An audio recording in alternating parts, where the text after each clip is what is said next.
Now we're going to shoot one of the more evil of all the sacred cows. Evil for most people. Get out of debt. A lot of people are saying, cut up your credit cards. I think that's really ridiculous because a credit card is not the problem. In fact, I love my credit cards. I don't know how anybody could get along today without a credit card. But the credit card isn't the problem. It's lack of financial education is the problem. The entire currency supply, all of the dollars in existence, require debt. You can't have a dollar without debt. A dollar is just an IOU. It's borrowed into existence either by the government creating a bond, which promises to pay interest. You've got to pay out of future taxes, or people create currency by taking out a loan at the bank, fractional reserve lending. Every month there's a payment due on those dollars that you created. Right, and this credit card is a fast way of creating money because there's really no money in this card. See, let's say I go to the store, there's no money in it, and I charge $100. Like magic, $100 is created and it flows into the economy. That's why debt is good. But when you abuse this, that's when we get in trouble. So I think, Mr. Rodney here, you see the horror stories of bad debt, don't you? Yeah, I've seen people walk into my office that make $150,000 a year, but they have $250,000 in credit card debt. Let's face it, we live in a credit society, and you do have to have credit. And we have to learn how to survive and thrive in our credit economy that we are. But, people are walking in, and they have this bad debt, and they're asking, what do we do with it? Well, number one, you try to pay off the bad debt so you can invest in good debt, which would be real estate. And we love debt, don't we? Yeah, we have a lot of debt. Our real estate that we own is all basically financed with our tenants. So that's what I consider to be good debt. So when we get real estate, we get proper leverage, and it's paid by all the residents that live in all of our projects. Well, and it's not just real estate. Business is the same way. We can have good debt in business as well, so that the business is paying. We have debt in our business. That's how we grow, and it's the cash flow from the business that's able to pay the debt, and the debt creates more cash flow. Time out. Capital gains versus cash flow. See, in my opinion, 90% of the people invest for capital gains. That's why they say, well, my stock price went up or my house went up in value. That's capital gains. People like myself understand cash flow. In other words, I want a steady paycheck every single month. For example, my apartment house, every month it puts cash flow in my pocket. So if you want to be rich, you have to know the difference between capital gains and cash flow.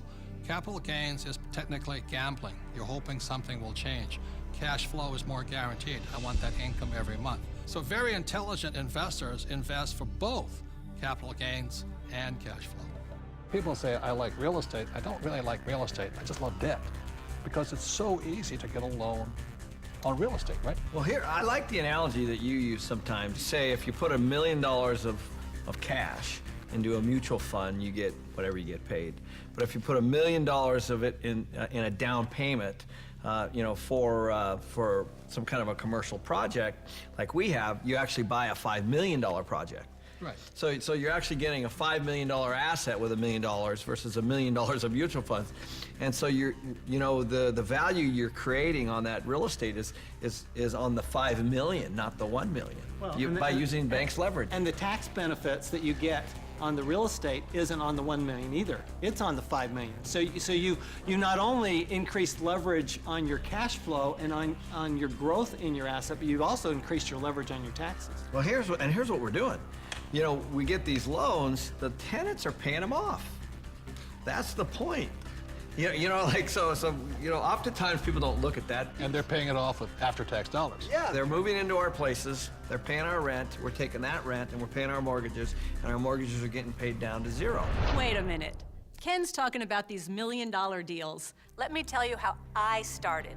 I'm somebody that knew absolutely nothing about money or financing or investing, and I began investing with a little 2-bedroom, 1-bath house, and this was back in 1989. The house cost me $45,000. I had to put down $5,000, of which I didn't have, and I had a mortgage or good debt of $40,000. And the reason it was good debt is because every month I would collect the rent, I would pay the expenses, I would pay my mortgage payment, and at the end of the month, I had a positive cash flow of $25. Now, It wasn't a lot, but it was a start. And from there I learned and I did my next investment and my next investment.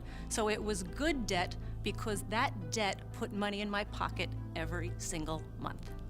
Just if people understood that there is such a thing as good debt, because I don't know how many people I talk to, but when I talk about debt, oh man, debt is the dirtiest word in the world. That's the four-letter word, debt. Because they're not educated, No, that's why. and people are raised, and I was raised to get out of debt. You see, this is the thing. You go to a bank, and the banker will sell you mutual funds. But ask them if they will loan you money to buy those mutual funds. The answer is no. But if we go in and we say, we want to buy real estate, oh, how much do you want? It's because there's collateral. Yes. They actually have something physical.